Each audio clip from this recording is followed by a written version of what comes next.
go. All right, this is 4.7, inverse trig functions.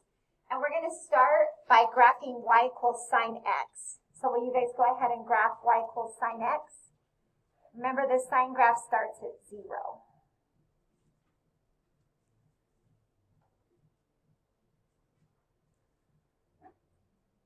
And we've got that up and over, down and under. So there's one period of the sine graph. Will you guys graph 2 periods of the sine graph?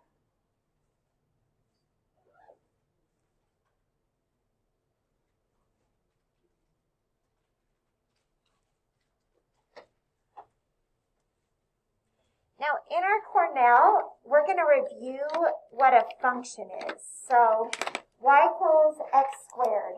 Let's just do the basic quadratic function. And if I told you to graph y equals x squared, we know that's a parabola. So we're going to put that in the Cornell section as a review. And if I said, is y equals x squared a function, what would you say? Yes.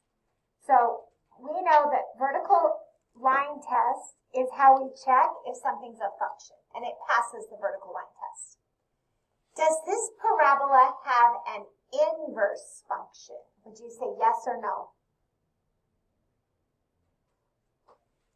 It has to pass the horizontal line test in order to have an inverse function. So when I draw a horizontal line, because it hits it in 2 places, does that have an inverse function? Right now, the answer would be no.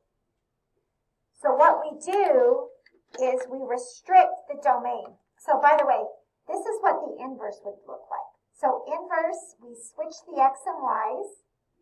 We switch the domain and range. That's what the inverse looks like. And you can see that that's going to fail the vertical line test. But if I take just this piece of the graph, so I restrict the domain, then that would be the inverse function, because just this piece is going to be an inverse function, right? So that's what it looks like. So look at this sine graph. Is the sine graph a function, yes or no? Yes. Does the sine graph have an inverse function? Right now the answer is no. But what we're going to do is we're going to restrict this sine graph to just this piece in the middle. And now if I were to draw a horizontal line, it would pass the horizontal line test. So mathematicians around the world, they decided on the domain to be bracket negative pi over 2 to pi over 2. And the range goes from negative 1 to 1. And we're going to use brackets because we're going to include those. So when we do the inverse, what we're going to do is take the x and y values and switch them. We're going to take the domain and range and we're going to switch it. So the domain of this function is going to be the range of the inverse. So the range of the inverse is going to go from negative pi over 2 to pi over 2. And if you guys look at this graph right here of the inverse, do you see how the low point is negative pi over 2 and the high point is pi over 2? The range of the original is going to be the domain of the inverse. So this is going to go negative 1 to 1 with brackets. So left to right, that graph goes from negative 1 to 1. We call the inverse function the arc sine. Another way to write it is with this negative 1, and we read it as f of x, or f inverse of x equals the inverse of sine x. Okay. The little negative 1 does not mean reciprocal, it means inverse. Now I want you to look at this original graph. Do you notice that from 0 to negative pi over 2 is in quadrant 4 on the unit circle? And from 0 to pi over 2 is in quadrant 1 on the unit circle. And so when we restrict that domain, on the unit circle, we're looking at everything in the first and the fourth quadrant, because here's pi over 2, here's negative pi over 2, and so we can pick values in quadrant 1, and we can pick values in quadrant 4. Those are the two quadrants we're going to focus on. Now, if I said that the value was 5 pi over 3, 5 pi over 3 is going to be over here. I can't use 5 pi over 3 because I have to be on this strand. So instead of 5 pi over 3, I would have to write it as negative pi over 3, which would put me here. So this graph is the unit circle that we unwound, right? Here's quadrant 1. Let's put these in. From pi over 2 to pi is where quadrant 2 would be. From pi to 3 pi over 2 is where quadrant 3 is on the unit circle. From 3 pi over 2 to 2 pi is where quadrant 4 is on the unit circle. So you can see this is the unit circle that got unwrapped on that graph. So let's try some actual problems. Let's go to the next page. Example 1. Find the exact value of the following. Arc sine of root 2 over 2. The first question you'll ask yourself is what values of x make the equation sine x equal root 2 over 2? So if you look on your chart and you're looking for positive root 2 over 2, the value would be pi over 4, and then positive root 2 over 2 would give you 3 pi over 4. So pi over 4 and 3 pi over 4. But when we're asking for the arc sine, we're going to limit our domain. We're going to limit it to negative pi over 2 to pi over 2 is where we're restricted between. So we're only going to use pi over 4, the quadrant 1 value, and we're not going to use the quadrant 2 value. So arc sine, we only are going to use quadrant 1 on the unit circle for positive values and quadrant 4 on the unit circle for negative values. So let's try B. What is the inverse sine of 3? Well, we can't get, there's nothing in the unit circle that's going to give me 3. And so this is no solution because I have to be between negative 1 and 1. And I'm not, so that's no solution. Let's look at C. What is the inverse sine of the sine of 2 pi over 3? So we start with the sine of 2 pi over 3 first. And by the way, students will think that these just cancel and that the answer is 2 pi over 3, but that's not correct. So we're going to take the sine of 2 pi over 3 first. So if you need to look at the chart, what is the sine of 2 pi over 3? What's the trig ratio? And it is, good, root 3 over 2. Now we're going to find the inverse sine of positive root 3 over 2. We're not going to use the value in the second quadrant, only the first quadrant. So that's going to be at pi over 3. So you can see that these did not just cancel because then I would have gotten 2 pi over 3. I had to do some work here first. Check, I got it. Question mark, I'm kind of getting it. X, ooh, I don't understand. Let's go to the next one. Cosine x, go. Graph cosine, 2 periods. Remember, it starts up at 1.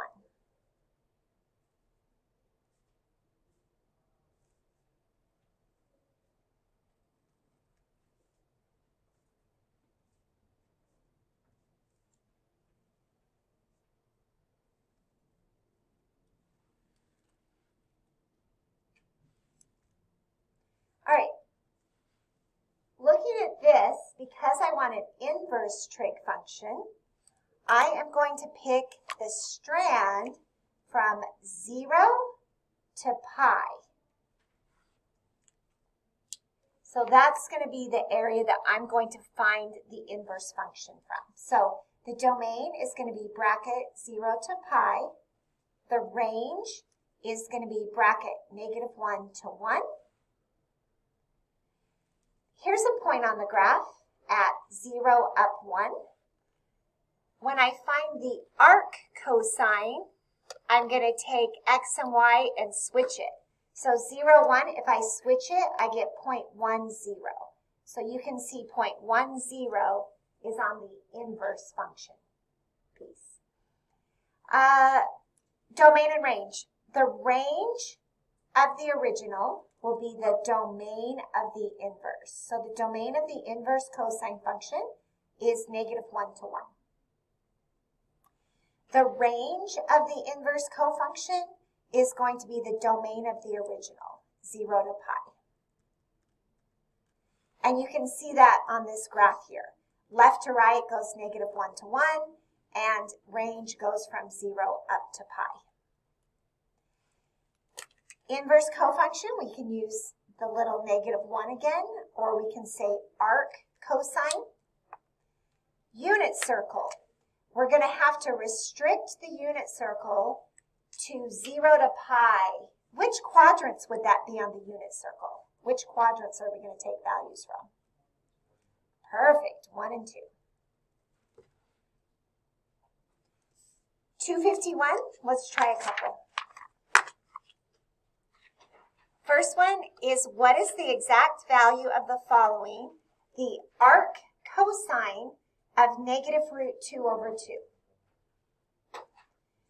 So the first question you want to ask yourself is, what is the value of x that makes this equation true? We're thinking of radians. Where in the unit circle is the cosine equal to -√2/2? Two places, yell them out. Okay, in the second quadrant at 3 pi over 4, and in the third quadrant at 5 pi over 4. Because my domain is restricted, and I can only go from 0 to pi, right? I am going to only have one of those answers, which is 3 pi over 4. So for the arc cosine, I only pick the one quadrant so that I have a function, an inverse function. Check, I got it. Question mark, thinking about it. X, don't understand. Let's try B. Find the sine of the inverse cosine of √3/2. We're going to start with the inside and work our way out. So the inverse cosine of √3/2 is what? Where is the cosine equal to √3/2? In the first quadrant only. Perfect, pi over 6. So then what we do is we take the sine and find the sine of pi over 6. And the sine of pi over 6 is 1/2. So my answer to that one is 1/2. Looking at C, the inverse cosine of the cosine of 11 pi over 6. No, the answer is not 11 pi over 6. So take the inside first. The cosine of 11 pi over 6 is positive √3/2. Find the inverse cosine, so you can see how helpful it is to know these without having to look it up on the chart. What's the inverse cosine of positive √3/2? Only in the first quadrant, not the fourth. Pi over 6. So that solution is actually pi over 6, not 11 pi over 6. Inverse tangent. Draw the tangent graph right now. So 0, 0, there's a point. You've got asymptotes.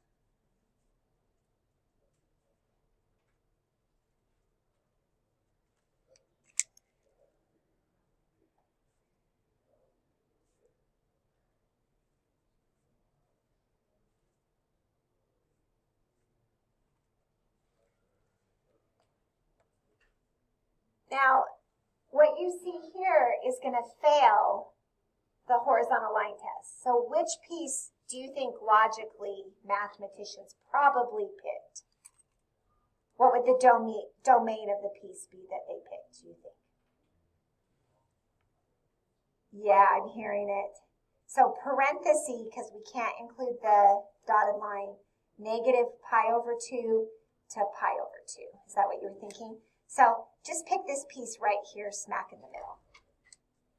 And the range of that piece is all real numbers. So negative pi to pi. Why am I saying pi? Negative infinity to infinity.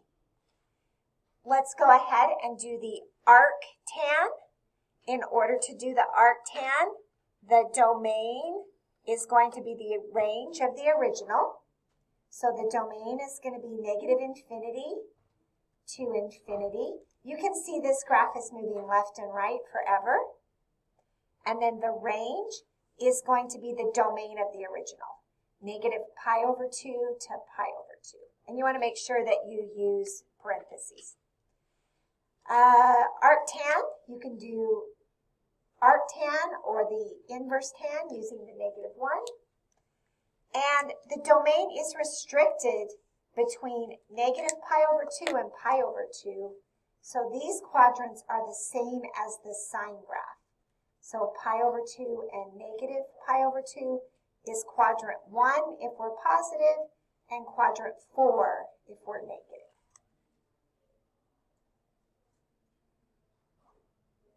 Let's try some. Example 3. Find the sine of the inverse tan of root 3 over 3. So let's try it. So we'll start in here with the inverse tan. Root 3 over 3 is positive, so I only pick quadrant 1. And I say to myself, where is the tangent equal to root 3 over 3? Good. Pi over 6. And then what's the sine of pi over 6? 1/2. Check, I got it. Question mark, kind of, X, I don't get it. I'm going to let you try 2 and 3 on your own right now, and then we'll go over the answers for those. Oh, do you know what's funny too is, oh good, I'm not using the camera. So I'm recording, I better start. So the inverse tan of 1 is where you're going to start. And the inverse tan of 1 is pi over 4. And then the cosine of pi over 4 is root 2 over 2. Where's your $100? Did you make it? All right. So in the Cornell, check. Give me my $100. Question mark. I still got it right. And X. Ooh, I did not know how to do that. Let's look at number 3. The tangent. So you start with the tangent of pi over 3. So the tangent of pi over 3, you'll do that first. And the tangent of pi over 3 is root 3. And then what's the arc cosine of root 3? It's nothing because it's not in my domain. It's not between negative 1 and 1. So that one's no solution. Example 4, I'm going to show you another way you could do these same problems, but these are not going to be special. So looking at example 4, find the cosine of the arctan of 1/5. If I said, where's the tangent equal to 1/5, you should all say, I have no idea, right? So we're going to, because 1/5 is positive, we're going to draw our triangle in the first quadrant. I don't like this one. And then theta, I want you to think of arctan as theta. So arctan is the angle. And we know that tangent is TOA, right? OA. Opposite over adjacent. So we're going to label 2 of the sides of that triangle in the first quadrant. The opposite side is 1 and the adjacent side is 5. We're going to use Pythagorean. 1 squared plus 5 squared equals r squared. And we're going to figure out what the hypotenuse is. So the square root of 26 equals r. Now, I know I'm in quadrant 1 because my choice, we don't use quadrant 3 for inverse functions. So I'm in quadrant 1 where I'm positive. And now I just have to find the cosine of theta. So here's theta. What's the cosine of this? Isn't it 5 over the square root of 26, which is rationalize? And you get 5 root 26 over 26. Example 5. Last one. We're going to do the same thing, but this time I'm giving you x. Who cares? I just don't know which quadrant I'm in. So, arc cosine of 4x. That's theta. Cosine is caw, like a bird. So, adjacent over hypotenuse. That 4x didn't have a number in the denominator, so you always just use 1. Okay, here's the triangle. Let's label it. Here's adjacent, and here's hypotenuse. So the hypotenuse is 1, and the adjacent side is 4x. Pythagorean. Let's find the missing side. I'll call it b. So 4x squared plus b squared equals 1 squared. Make sure you square the 4 and the x. 16x squared plus b squared equals 1. Subtract the 16x squared. B squared equals 1. Subtract 16x squared, square root. So this missing side is the square root of 1 subtract 16x squared. My question is find the sine of theta. Look at the triangle. Find the sine of that triangle. Here's theta.